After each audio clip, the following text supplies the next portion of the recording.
Hello everyone, welcome back to my channel. And इस video में मैं आप लोगों से शेयर करने वाली हूँ कि फ़िज़ियो की लॉग बुक है आप लोगों के सामने। मैं आप लोगों से डिफरेंट केसेस जैसे एडल्ट के केसेस हैं या फिर पीड्स के केसेस हैं तो वो किस तरह से फिल आउट करते हैं, इसमें क्या क्या डिटेल्स को हमने देखना होता है। तो फर्स्ट ऑफ़ ऑल मैं आप लोगों से शेयर करूँगी कि मेडिकल हिस्ट्री इसकी क्या डेफिनेशन है और क्या पर्पस होता है हमारा हिस्ट्री लेने का, और उसके बाद किस तरह से हम एक केस को फिर एग्जांपल के साथ हम देखेंगे कि किस तरह से हम इसको फिल आउट करते हैं। मैं आप लोगों से इसमें जो भी डिटेल्स हैं इसमें शेयर करूंगी आप लोगों के साथ। प्लीज़ एंड तक मेरी वीडियो ज़रूर देखिएगा। ये जो आप लोगों को नज़र आ रहा है, basically this is a physio log book. ठीक है, तो ये इस तरह से होते हैं। इसमें बहुत सारे हमारे पास केसेस होते हैं, लाइक पर सेमेस्टर 16 केसेस फिल आउट करने को कहा जाता है। इसमें भी 16 केसेस हैं।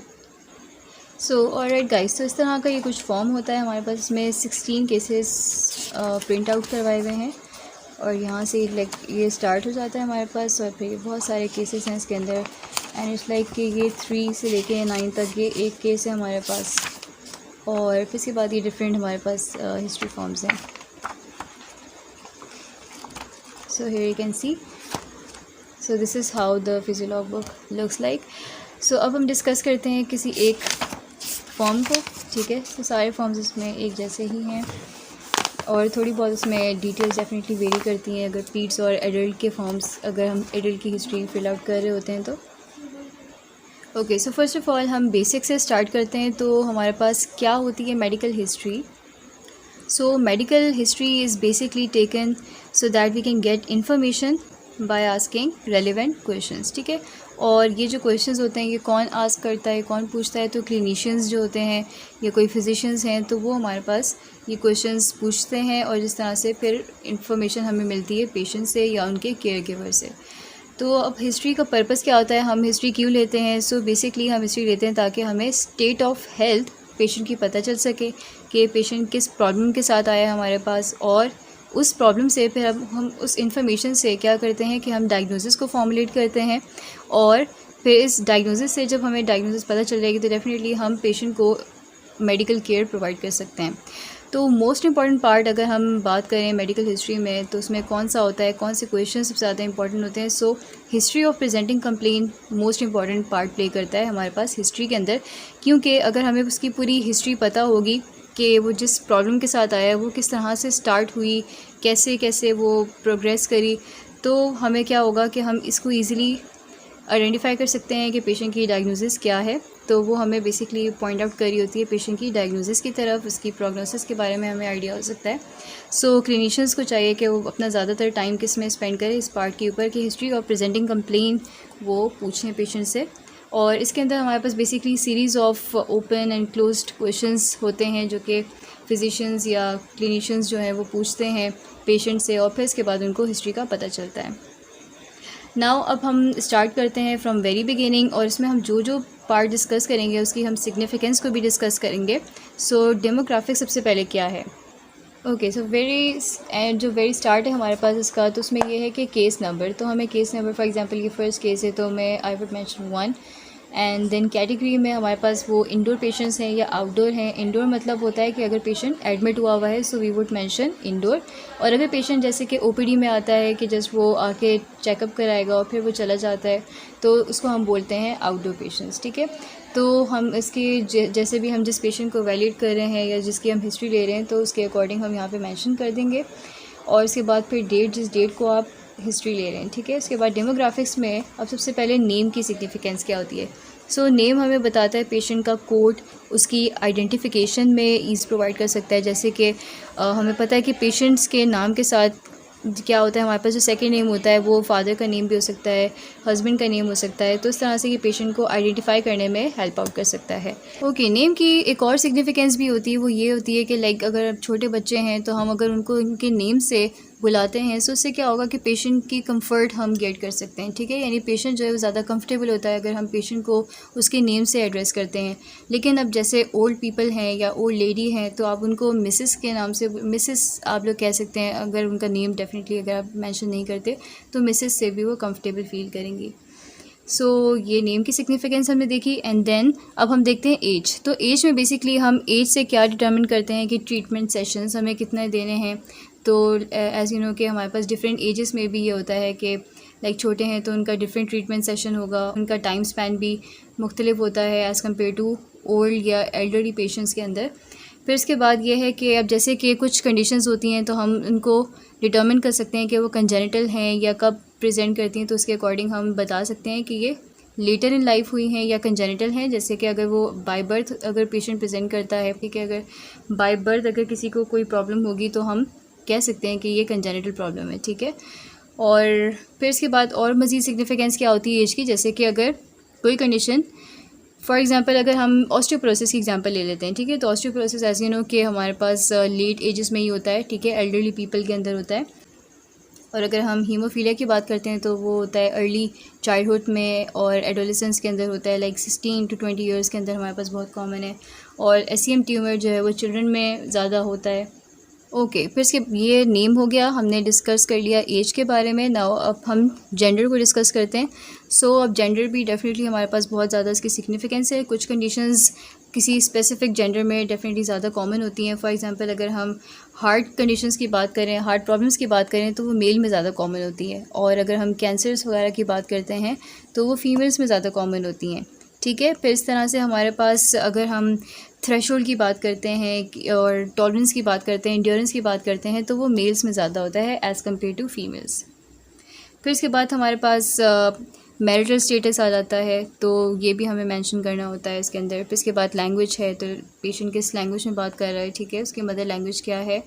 और फिर इसके बाद हमारे पास ऑक्यूपेशन आ जाता है, और ऑक्यूपेशन बेसिकली हमें बहुत सारी चीज़ें बता रहा होता है, लाइक पेशेंट का इकोनॉमिक स्टेटस क्या है, ठीक है।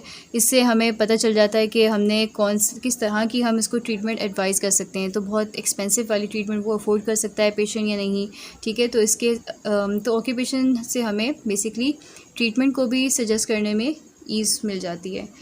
फिर ये है कि ऑक्यूपेशन से हमें इस चीज़ का भी आइडिया हो सकता है कि पेशेंट को किसी किस्म की कोई एलर्जी तो नहीं है, किसी ऐसे एलर्जिक इन्वायरमेंट में तो वो काम नहीं करता, इसकी वजह से तो उसको कोई अगर रेस्पिरेटरी प्रॉब्लम है तो कहीं इस वजह से तो नहीं है, ठीक है। तो इससे भी हमें आइडिया हो सकता है, किसी रिस्क फैक्टर का पता चल सकता है, मे बी कि वो रिस्क फैक्टर जो है वो उसकी ऑक्यूपेशन से रिलेटेड हो। अब जैसे कि स्कूल गोइंग जो चिल्ड्रन होते हैं उनमें क्या होता है कि जो बैकपैक्स होते हैं वो इतने हैवी होते हैं, तो उसकी वजह से बहुत सारे जो चिल्ड्रन होते हैं उनमें चाइल्डहुड में ही स्कोलियोसिस के इश्यूज़ आ जाते हैं, बैक प्रॉब्लम्स होने लग जाती हैं। तो बेसिकली वो यानी हमें ऑक्यूपेशन से पता चल सकता है, बहुत सारी कंडीशंस का, रिस्क फैक्टर्स का पता चल सकता है, ठीक है। फिर इसके बाद आ जाता है हमारे पास एड्रेस, ठीक है। अब एड्रेस से हम क्या करते हैं, एड्रेस हो, फ़ोन नंबर हो, तो ये बेसिकली हमें हेल्प करते हैं पेशेंट से कोऑर्डिनेट करने में। अब अगर गवर्नमेंट सेक्टर्स हैं, डेफिनेटली गवर्नमेंट हॉस्पिटल्स के अंदर तो हम ये चीज़ें नहीं करते, एड्रेस या फ़ोन नंबर शेयर वगैरह नहीं करते, लेकिन प्राइवेट में हम इस चीज़ को ईज़िली अप्लाई कर सकते हैं। तो जिन पेशेंट के साथ हम बहुत ज़्यादा सिंसियर हैं तो हम ये कर सकते हैं कि अगर हम उनको फ़ोन नंबर दे दें, या उनसे डेफिनेटली एड्रेस तो होता है, लेकिन अगर हम उनसे फ़ोन नंबर शेयर कर देते हैं तो वो उनके लिए अच्छा रहता है, वो आपके साथ और ज़्यादा सिंसियर हो सकते हैं पेशेंट, आप उनका ट्रस्ट विन कर सकते हैं, ठीक है। किस तरह से कि अगर आप फॉर एग्जांपल अगर उनको जस्ट ये टेक्स्ट कर दें कि आज के दिन आपका जो क्लिनिक है वो ऑफ़ है, हॉस्पिटल ऑफ है, ठीक है। सो इस तरह से पेशेंट को ईज़ होगी, इस तरह से कि वो मतलब आपके पास आके उनका टाइम नहीं वेस्ट होगा या उनको प्रॉब्लम्स नहीं फेस करनी पड़ेगी अगर वो किसी ऑफ डे पे आ जाते हैं। तो ये इस तरह से इनकी हेल्प हो सकती है, ठीक है, अगर इनको आप फ़ोन नंबर शेयर करते हैं तो। फिर इसके बाद है कि in case of indoor category तो हम लिख सकते हैं मोड ऑफ़ एडमिशन, यानी किस डिपार्टमेंट से, फॉर एग्जांपल अगर वो ईआर से आए हैं, इमरजेंसी से आए हैं, ठीक है, तो उस तरह से मेंशन कर सकते हैं जहाँ से भी हैं। फिर इसके बाद डेट ऑफ़ एडमिशन, तो वो कब हॉस्पिटल में एडमिट हुए, तो यहाँ पे आप डेट लिख सकते हैं। तो ये इंडोर कैटेगरी के लिए हैं। फिर इसके बाद आती है हमारे पास प्रेजेंट कंप्लेन। नाउ अभी जो प्रेजेंट कंप्लेन है तो ये हमारे पास बेस ऑफ हिस्ट्री बनाती है, ठीक है।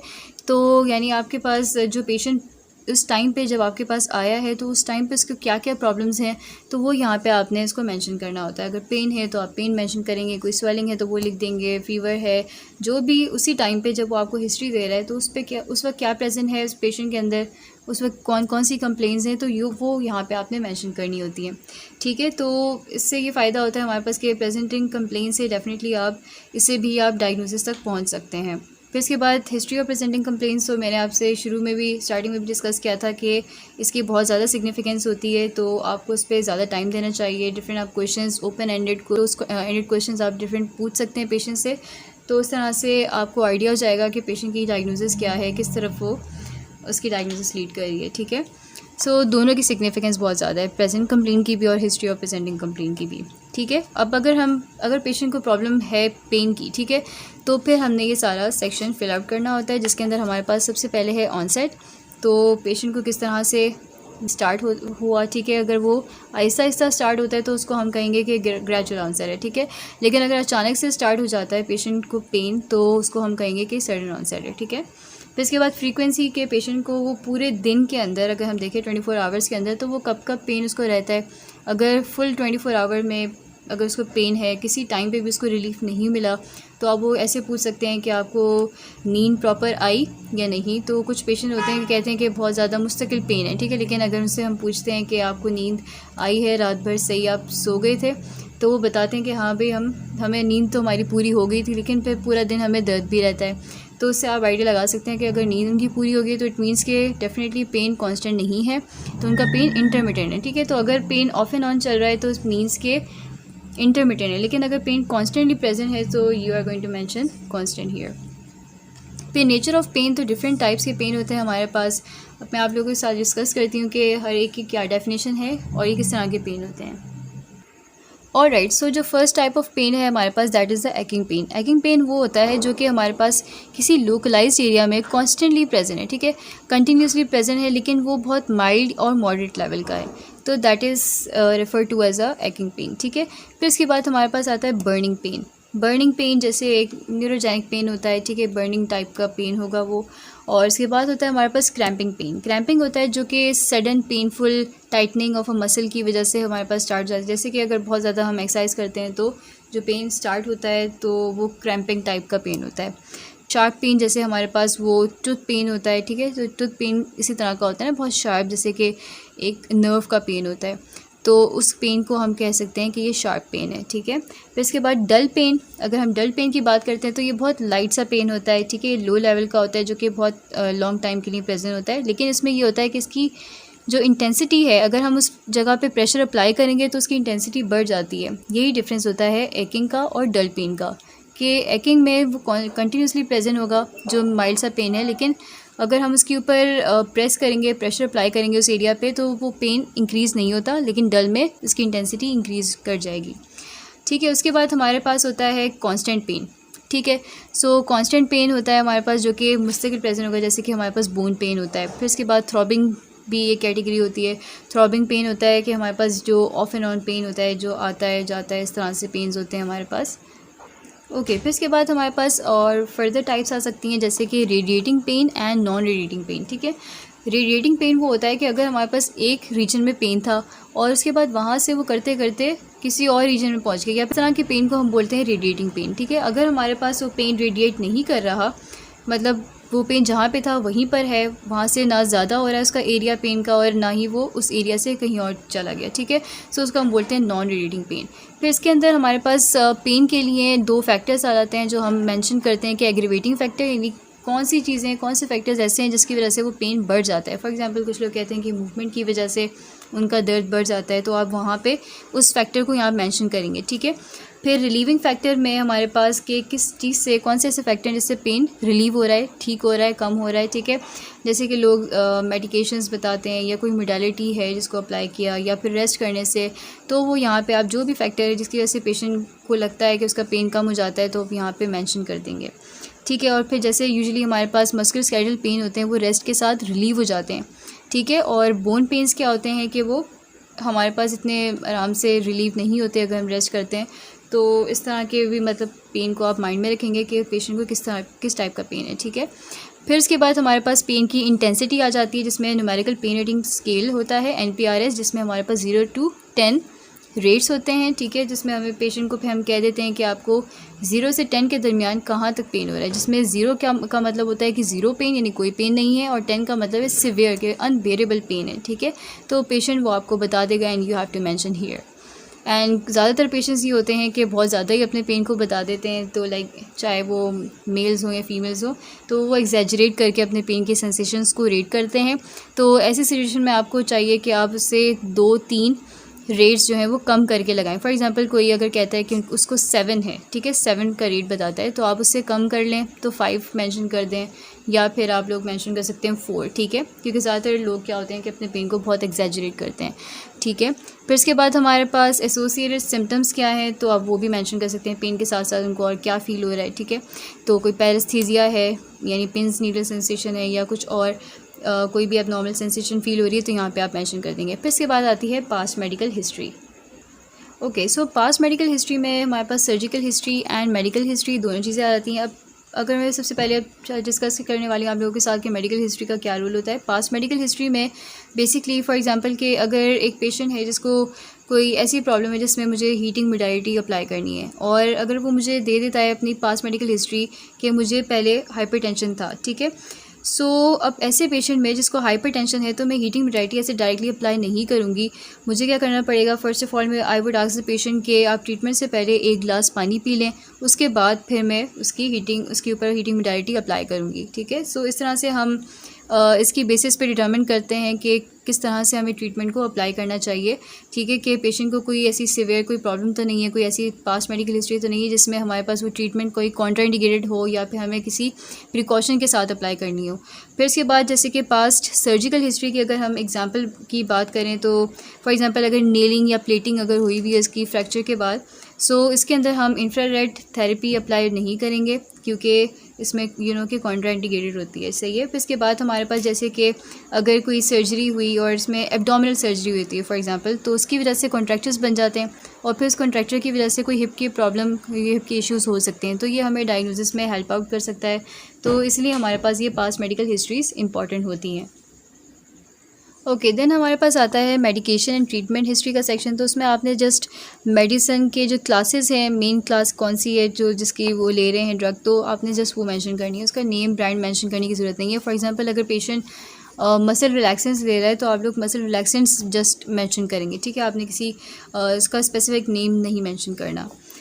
फिर इसके बाद अगर हमारे पास फिर इसके बाद नेक्स्ट आता है फैमिली हिस्ट्री, ठीक है। तो फैमिली हिस्ट्री में आपने मेंशन करना है कि फैमिली में किसी किस्म की कोई मेडिकल हिस्ट्री तो नहीं है, कि कोई मेडिकल कंडीशन तो नहीं है, लाइक आपने डायबिटीज़, हाइपरटेंशन, इन सब चीज़ों का पूछना है। फिर कोई हेरिडिटरी कंडीशन, जैसे कि अगर हमारे पास DMD है, तो वो तो फैमिली में प्रेजेंट नहीं है, तो उससे आपको अंदाज़ा हो सकता है कि अच्छा ये जेनेटिक कंडीशंस हो सकता है कि उसके चाइल्ड में भी प्रेजेंट हो, ठीक है। तो उस तरह से आपको बस वो थोड़ा सा डायग्नोसिस में हेल्प आउट कर सकती है। फिर इसके बाद आता है सोशियो इकोनॉमिक हिस्ट्री, तो वो आपने मेंशन कर देना है इसके अंदर। तो आप कैसे इसके अंदर अंदाज़ा लगा सकते हैं कि किसकी का सोशियो इकोनॉमिक हिस्ट्री क्या है, लाइक ऑक्यूपेशन से, या फिर फैमिली मेम्बर्स कितने हैं, सोर्स ऑफ इनकम, ठीक है, कितने लोग हैं।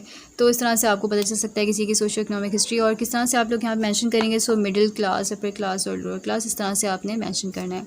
Then present and premorbid status, ठीक है, तो अभी का क्या स्टेटस है, और प्री मॉर्बिड स्टेटस यानी इस मॉर्बिडिटी से पहले क्या स्टेटस था, आपने वो मेंशन करना है। कि अब फॉर एग्जांपल उसको कोई कंडीशन है, कोई लेग पेन है फॉर एग्जांपल, ठीक है, तो वो मूवमेंट में उसको प्रॉब्लम है, तो आपने यहाँ पे ये मेंशन कर देना है, या कोई भी प्रॉब्लम जो उसको उस कंडीशन के दौरान या है, ठीक है, तो आपने यहाँ पे मेंशन करना है।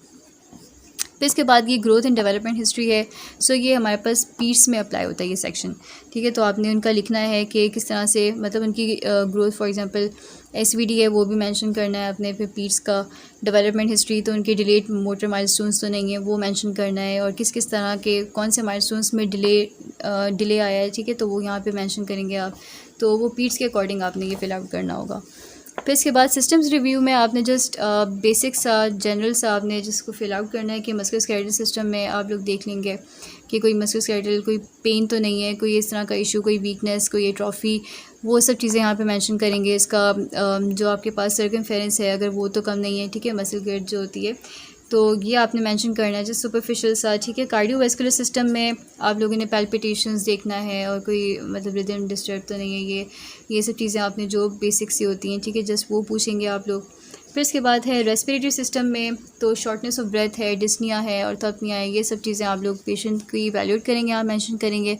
फिर GIT सिस्टम में भी कि कहीं ये कैसे कि बर्निंग सेंसेशन तो नहीं उनको होती चेस्ट के अंदर, और फिर डिफरेंट जोन को यानी कि डिस्फेगिया तो नहीं है, कोई स्वेलिंग में प्रॉब्लम होती हो। तो इस तरह के बस आपने जनरल क्वेश्चंस पूछने हैं। इंटेग्युमेंटरी सिस्टम में इनके स्किन देख लें, कहीं प्रेशर सोर्स तो नहीं है, रेडनेस देख लें, एरिथीमा जो होता है वो आप लोग देख सकते हैं, ठीक है। और यहाँ पे मेंशन कर दें। फिर इसके बाद यूरिन जनरल सिस्टम में भी आप लोग देख सकते हैं कि यूरिनेशन इसको प्रॉपर हो रही है, फ्रीक्वेंसी क्या है, और फिर यूरिन का कलर कैसा है, ये सब चीज़ें यहाँ पे आप मेंशन करेंगे। इसके बाद ऑन ऑब्जर्वेशन, जब आप पेशेंट को ऑब्ज़र्व करें तब आपने जो चीज़ें आपने देखनी है यहाँ पे, तो वो क्या है। फर्स्ट ऑफ ऑल हमारे पास फेशियल एक्सप्रेशन, कि पेशेंट सैड है या पेशेंट नॉर्मल फेशियल एक्सप्रेशन है, किस तरह के, ताकि आपको पता चल सके कि पेशेंट का पेन कितना ज़्यादा है, ठीक है, पेशेंट को कितना ज़्यादा इससे डिस्कम्फर्ट है इस कंडीशन से। फिर इसके बाद हमारे पास आता है इसमें एटीट्यूड ऑफ लिम्ब, तो वीकनेस वगैरह मेंशन कर सकते हैं आप, ठीक है, यहाँ पे। इसके बाद हमारे पास पोस्चर आ जाता है, तो पोस्चर आपने यहाँ पे मेंशन करना होगा, लाइक अगर सिटिंग में है पेशेंट या स्टैंडिंग में है तो वो किस तरह का पोस्चर है। फिर गेट की असेसमेंट, तो गेट में हम पेशेंट को थोड़ा सा वो वॉक कर रहा होगा तो हम उसको असेस कर लेंगे या वॉक करने का कह देंगे अगर पेशेंट कर सकता है तो, ठीक है। अगर पेशेंट बेड बाउंड है तो फिर आप उसको नहीं कहेंगे कि वॉक करें, लेकिन अगर आप असेस कर सकते हैं तो फिर आपने गेट को असेस करना है, फिर मेंशन करना है यहाँ पे कि किस टाइप का गेट है, ठीक है। तो आपने यहाँ पे name of the gait mention करना है। अब ऑन इंस्पेक्शन, तो अब अगर आप इंस्पेक्ट कर रहे हैं तो यहाँ पे आपने ये चंद चीज़ें हैं जिसको आपने मेंशन करना है, जिसको आपने इवैल्यूएट करना है। सो स्वेलिंग आप देख सकते हैं, तो अगर फॉर एग्जांपल लिम्ब के अंदर है तो फिर आप दोनों लिम्ब्स को कंपेयर करके देख सकते हैं। एरिथीमा भी, ठीक है, एरिथीमा में क्या होता है, आपके पास बेसिकली रेडनेस होती है, तो रेडनेस आपको नज़र आ जाएगी तो आप येस कर देंगे। जॉइंट डिफॉर्मिटी में जॉइंट की डिफॉर्मिटी यहाँ पे लिख दें। फिर इसके बाद मसल वेस्टिंग है तो आप वो गिर्द को मेजर करेंगे अपने इंची टेप से, तो इस तरह से आप देख सकते हैं कि मसल वेस्टिंग हुई है या नहीं, और उसके बाद वही कंपैरिजन से ही आप बेसिकली कर रहे होंगे। फिर इसके बाद ऑन पैल्पेशन, यानी जब आप पैल्पेट करेंगे उस एरिया को तो आपको क्या क्या चीज़ें पता चलेंगी। तो टेम्परेचर आप देख लें कि अगर वही लिम्स की अगर आप चेक कर रहे हैं तो दोनों लिम्स का चेक करेंगे कि वो सिमेट्रिकल है या एसिमेट्रिकल है, यानी एक जैसा है तो सिमेट्रिकल, और अगर नहीं एक जैसा तो एसिमेट्रिकल। फिर टेंडरनेस में बेसिकली आपके पास उस एरिया के अंदर स्वेलिंग, टेम्परेचर थोड़ा रेज्ड होगा, पेन होगा उसको वहाँ पे, ठीक है, तो इस तरह से आप चेक कर सकते हैं टेंडरनेस को। देन एडिमा भी वही होता है, स्वेलिंग, ठीक है, अगर और स्वेलिंग भी बेसिकली आपने चेक करनी है इस तरह से कि फिंगर को इस तरह प्रेस करके देखेंगे कि वो पिटिंग है या नॉन पिटिंग। अगर वो अंदर की तरफ फिंगर इस तरह चली जाए और वहाँ पे अगर पिट सा बन जाता है, ठीक है, कि वो अंदर प्रेस हो जाती है स्किन, तो वो कहलाता है हमारे पास पिटिंग, और अगर ऐसा नहीं होता तो इट मीन्स कि ये नॉन पिटिंग एडिमा है, ठीक है। इसके बाद है इन्फ्लेमेटरी साइन, तो वहाँ पे कहीं इन्फ्लेमेशन तो नहीं है तो आप मेंशन कर देंगे अगर है तो। मसल वेस्टिंग, जैसे मैंने आपको ऊपर भी बताया था कि आप इंची टेप से मेजर करेंगे मसल का, जहाँ पे हाईएस्ट बल्क होता है ना, तो वहाँ पे आपने क्या करना है, उसके अराउंड आपने वहाँ पे रखना है, इसके बाद मेजर करना है और फिर कंपेयर करना है, और फिर यू कैन चेक कि मसल वेस्टिंग है या नहीं। क्रेपिटेशंस का मतलब होता है कि क्रैकिंग साउंड, ठीक है, तो अगर जॉइंट को मूव करेंगे, अगर आपको वो आवाज़ आती है इस तरह की क्रैकिंग सी, तो फिर आप येस कर देंगे, अदरवाइज़ नो करेंगे। फिर उसके बाद यहाँ पे ऑन एग्जामिनेशन, तो रेंज ऑफ मोशन, अब ये सारी एग्जामिनेशन है, रेंज ऑफ मोशन है, एमएमटी है, तो इंशाल्लाह I will make a video on these things. तो मैं आप लोगों को इन डिटेल बताऊंगी कि एमएमटी कैसे करते हैं, रेंज ऑफ मोशन कैसे चेक करते हैं, एंड और भी डिफरेंट थिंग्स हैं, लाइक मैंने एंड फील्ड भी डिस्कस करनी है आप लोगों के साथ कि एंड फील्ड क्या होती है, कैसे हम असेस करते हैं, ठीक है, और कितने टाइप्स की होती हैं ये सब चीज़ें। सो रेंज ऑफ मोशन में आप लोग मूवमेंट करवा के देख लेंगे, ठीक है, जो अफेक्टेड एक्सट्रीमिटी है आप उन्हीं का ही बस चेक करें और फिर यहाँ पे मेंशन कर दें कि वहाँ पे किस तरह कितनी एक तो डिग्री की रेंज ऑफ मोशन हुई है, ठीक है। रेंज ऑफ मोशन क्या होती है, यही होती है कि हमारे पास कितने एंगल, कितने डिग्री है जिसमें मूवमेंट हो रही है, और इसके बाद यहाँ पे एंड फील आपको कैसी फील हो रही है, ठीक है, सॉफ्ट है, फर्म है या हार्ड है, ठीक है, तो वो आपने मेंशन करनी है। एंड इंशाल्लाह मैं जैसे एज आई ऑलरेडी सेड कि मैं वीडियो बनाऊंगी इस पर, तो फिर आप लोग देखते रहिएगा। ओके, देन हमारे पास है रेंज ऑफ मोशन रिस्ट्रिक्टेड, तो वो रिस्ट्रिक्टेड है या नहीं है, कैप्सुलर पैटर्न है या नॉन कैप्सुलर पैटर्न है, तो इंशाल्लाह इस पर भी मैं वीडियो बनाऊंगी। और राइट, फिर नेक्स्ट है हमारे पास जॉइंट की एफ्यूजन, तो जॉइंट में कोई एफ्यूजन है, कोई स्वेलिंग है, कोई फ्लूइड की एक्यूमुलेशन है, सो यहाँ पे वो आपने मेंशन करनी है। मसल का गर्द जैसे मैंने आपको बताया है नंबर ऑफ़ टाइम्स, ठीक है, तो आप लोगों ने इंची टेप से वही मेजर करना होगा, कंपेयर करना होगा। लिम्ब लेंथ आप लोग करते हैं किस तरह से मेजर करते हैं। अब जो लिम्ब लेंथ है तो उसमें लेग लेंथ डिस्क्रिपेंसी को फाइंड आउट करने के लिए हम चेक कर रहे होते हैं कि कहीं ऐसा तो नहीं है कि हमारे पास बॉडी की एक लेंथ लेग की वो कम है, ठीक है, तो इसको चेक करने के लिए कर रहे होते हैं। तो इसमें 3 वेज़ ये होते हैं कि हम इस तरह से भी कर सकते हैं कि AS IS से लेके मीडियल मिरर्स तक हम चेक कर सकते हैं ये लेंथ, या फिर हम एम्बिलिकस से लेके मीडियम मिरर्स तक कर सकते हैं, या फिर ज़ीफॉइड प्रोसेस जो होता है हमारे पास स्टर्नम का, वहाँ से लेके मीडियम मिरर्स तक करेंगे। तो उनमें से किसी भी तरीके से आप कर सकते हैं, ठीक है। और दोनों लेग की फिर आप मीडियम मिरर्स तक लेके जाएंगे, पहले एक की फिर दूसरे की, इसके बाद कंपेयर कर लें कि कितना डिफरेंस है, ठीक है। तो उस हिसाब से फिर आप लोग यहाँ पे मेंशन कर सकते हैं कि लेग लेंथ डिस्क्रिपेंसी है या नहीं, ठीक है। इसके बाद MMT जैसे मैंने आपको बताया, तो मैं आप लोगों को इंशाल्लाह ये परफॉर्म करना सिखाऊंगी किस तरह से करते हैं। तो उसमें आपके पास वही डिफरेंट ग्रेड्स होते हैं, 0 से लेके 5 तक होते हैं हमारे पास, ठीक है। तो उसके हिसाब से आप पहले करेंगे MMT, ठीक है। डिफरेंट मसल्स की यहाँ पे मेंशन करते हैं, राइट का, लेफ़्ट का, उसके बाद उसके अकॉर्डिंग आप लोग ग्रेड्स दे सकते हैं, ठीक है। फिर उसके बाद सेंसेशंस हैं, तो सेंसेशन में आपके पास सुपरफिशियल, डीप, कंबाइंड, तो इस तरह से कर सकते हैं। सुपरफिशियल करने के लिए आप टच अप्लाई करेंगे, ठीक है, मतलब टच वहाँ पे सिंपल करेंगे। तो अगर नॉर्मल है तो वो एस्थीसिया है, अगर बहुत ज़्यादा है तो ठीक है डेफिनेटली आप लोग फिर हाइपर एस्थीसिया करेंगे, अगर कम है तो हाइपो। इस तरह से सब में यही है, हाइपो, हाइपर और एस्थीसिया का आप लोग को समझ आ गई। टेम्परेचर भी आप लोग चेक कर सकते हैं, कोल्ड या हॉट ऑब्जेक्ट को वहाँ पे स्किन पे टच करेंगे, इस तरह से वो पेशेंट अगर डिटर्मिन कर लेता है तो इट मीन्स कि ठीक है, ठीक है। इस तरह से फिर पेन को भी आप लोग असेस कर सकते हैं, कोई नीडल ले लें, इस तरह से आप लोग चेक कर सकते हैं। फिर डीप सेंसेशन के लिए काइनेस्थीसिया है, प्रोप्रियोसेप्शन है एंड डीप प्रेशर होता है।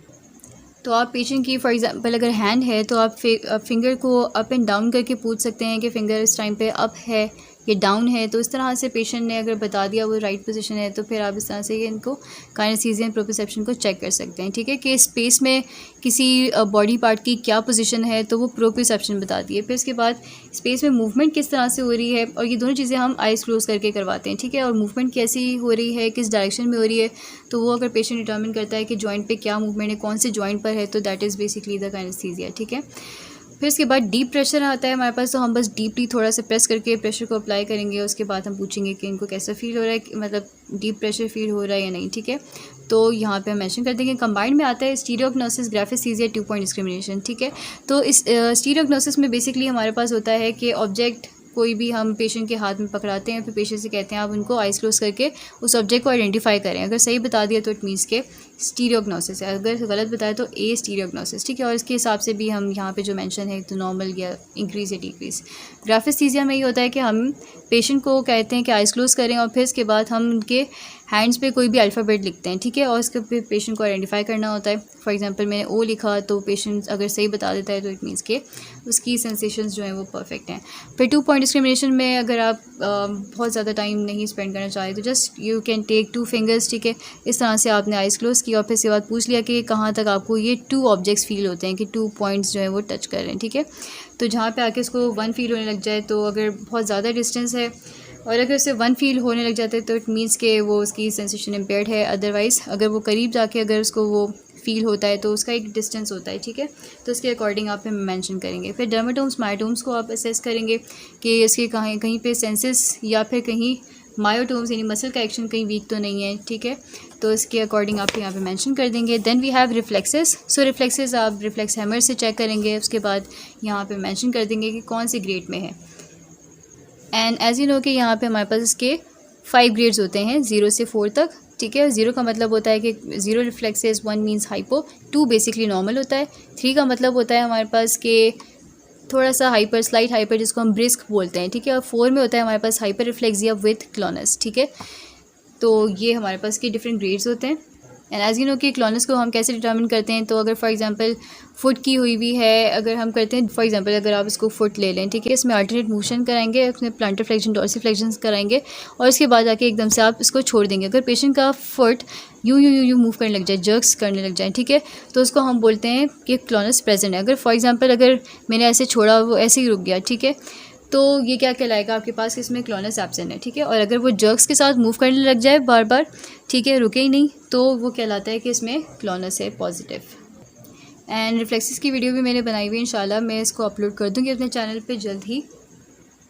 फिर ये कुछ प्रिमिटिव रिफ्लेक्सेस हैं जिसमें हमारे पास बहुत सारे आ जाते हैं, जिसमें हम ये बेसिकली पीट्स में हम चेक कर रहे होते हैं। तो स्टेपिंग रिफ्लेक्स होता है, रूटिंग होता है, सक रिफ्लेक्स होता है, मोरल रिफ्लेक्स होता है, टॉनिक नेक रिफ्लेक्स, ग्रास रिफ्लेक्स, ठीक है। तो यहाँ पे जस्ट आपको 3 ही यहाँ पे मेंशन हुए हुए, तो आपने वो 3 चेक करने हैं। एब्डोमिनल में आप फिंगर जस्ट उस पर करेंगे, ठीक है। एब्डोमिनल के अराउंड, वो जो अम्बिलिकस होता है उसके अराउंड आपने डायमंड शेप बनाना है, और अगर मसल्स अगर कॉन्ट्रैक्ट करते हैं एब्डोमिन के तो इट मीन्स के ठीक है ये रिफ्लेक्स, ठीक है, नॉर्मल रिफ्लेक्स है। फिर रूटिंग रिफ्लेक्स में बेसिकली होता है कि हम चीज़ के ऊपर टैप करते हैं चाइल्ड के, और फिर इसके बाद जैसे ही हम टैप करेंगे तो वो अपना माउथ को ओपन कर लेगा, मतलब ये उसको ऐसा सोचेगा कि जैसे कि अब निपल्स के करीब आ रही है उसके माउथ के। So that is basically a routing reflex, ठीक है। तो वो सकिंग के लिए अपने लिप्स को ओपन कर लेगा। फिर इसके बाद है पामोग्रास रिफ्लेक्स। तो उसमें ये होता है कि अगर हम फॉर एग्जांपल कोई फिंगर भी अगर हम दरमियान में रख लेते हैं उसकी फिस्ट में, तो वो इतना टाइटली होल्ड करेगा कि वो आपसे बड़ी मुश्किल से छूटेगा, ठीक है। तो दैट इज़ बेसिकली कि इसका ग्रास्प जो है वो बिल्कुल ठीक है। फिर इसके बाद मसल टोन। तो टोन अब यहाँ पे जो है हमारे पास ये एशवर्थ स्केल है, और एशवर्थ स्केल हमेशा स्पासिसिटी में अप्लाई होता है, नॉर्मल में हम चेक नहीं करते, ठीक है। सो अगर स्पासिसिटी है तो आप इस टेबल को फिल आउट करेंगे। फिर कोऑर्डिनेशन हमारे पास आते हैं 0 से 4 ग्रेड्स होते हैं इसमें।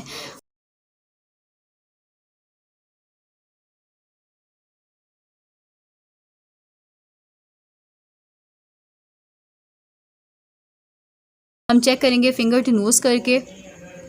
तो अब यहाँ पे हमारे पास जो फिंगर टू नोज़ टेस्ट है, अब ये फिंगर हमारे पास फिजियोथेरेपिस्ट की भी हो सकती है या फिर पेशेंट की अपनी फ़िंगर भी हो सकती है, और फिर पेशेंट से कहेंगे कि वो उस फिंगर की टिप से क्या करे, अपनी नोज़ की टिप तक उसको टच करे, और फिर ये मुस्तकिल करता रहेगा पेशेंट, और फिर इसके बाद यानी 4 to 5 टाइम्स वो रिपीट करेगा। फिर आप इसकी कोऑर्डिनेशन को चेक कर लेंगे। फिर ओके देन फिर हमारे पास होती है फिंगर टू फिंगर टेस्ट में। ये होगा कि एक फ़िंगर पेशेंट की होगी या फिर दोनों ही फिंगर्स जो है हमारे पास किसकी होगी, फिजियोथेरेपिस्ट की होगी, और फिर इसके बाद फिंगर टू फिंगर, इस तरह से वो पेशेंट फिंगर को फिंगर टिप के साथ टच करेगा, ठीक है। इसके बाद हील ऑन शिन में ये होता है कि वो हील से, अब फॉर एग्जांपल ये 2 फुट हैं तो वो उसकी हील से लेके ऊपर की तरफ लेके जाएगा शिन पे, ठीक है।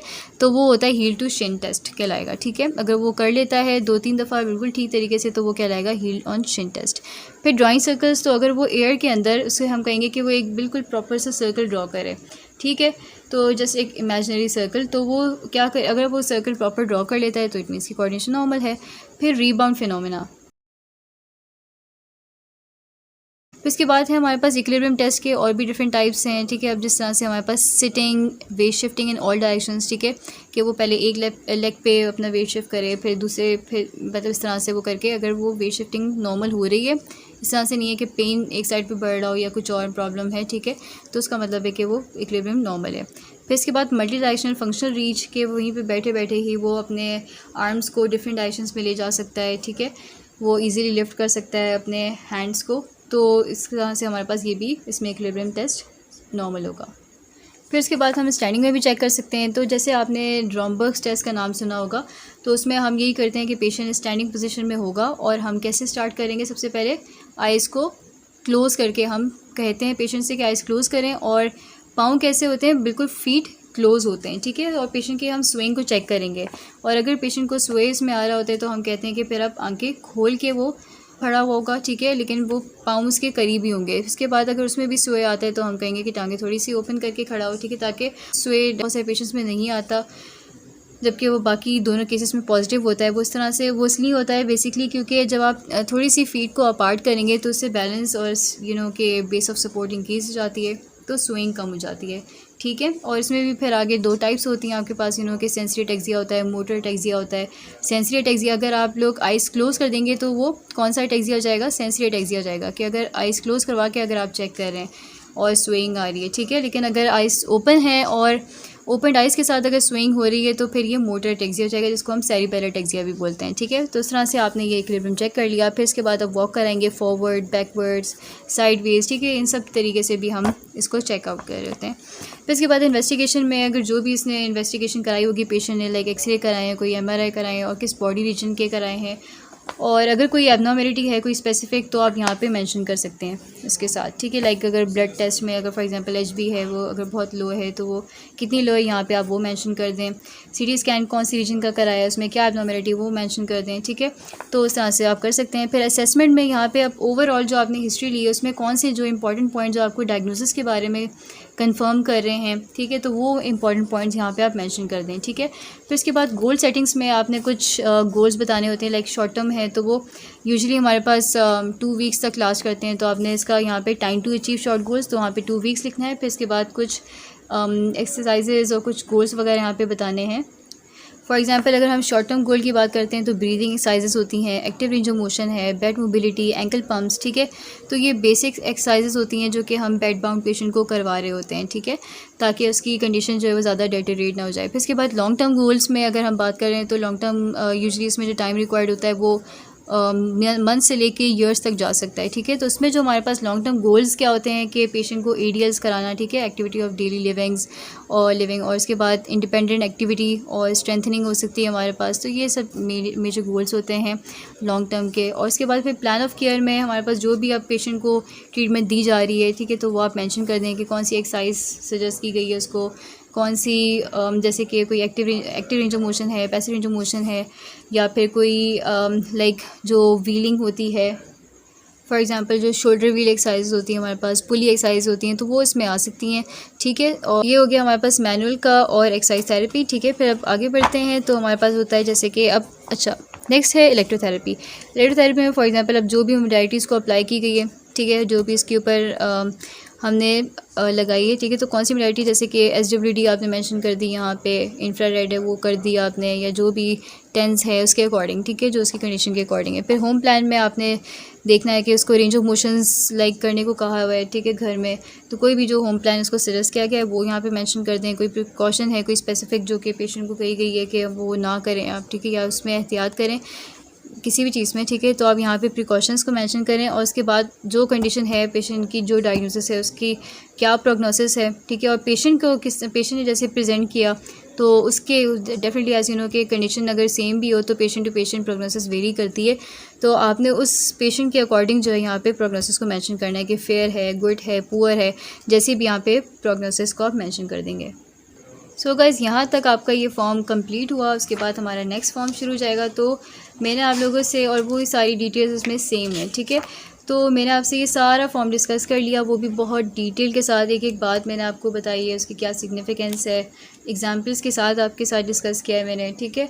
तो आई होप कि आप लोगों को ये बहुत अच्छे से समझ आया होगा। और कुछ चीज़ें ऐसी थी जैसे कि रेंज ऑफ मोशन थी, MMT थी, तो वो मैं आप लोगों को प्रैक्टिकली भी करके बताऊंगी। फीटल रिफ्लेक्सेस हैं तो वो जो प्रिमिटिव रिफ्लेक्सेस थे वो भी उसकी भी वीडियो में बनाऊंगी। तो अगर आप लोगों का कोई भी क्वेश्चन है so please let me know in the comment box below. और तब तक के लिए जब नेक्स्ट वीडियो मेरी आएगी तो थैंक्स फॉर वॉचिंग। और ज़रूर मेरे चैनल को सब्सक्राइब करें, लाइक करें, एंड अगर आप लोगों को पसंद आई है तो प्लीज़ अपने फ्रेंड्स से भी शेयर करें। And thank you so much.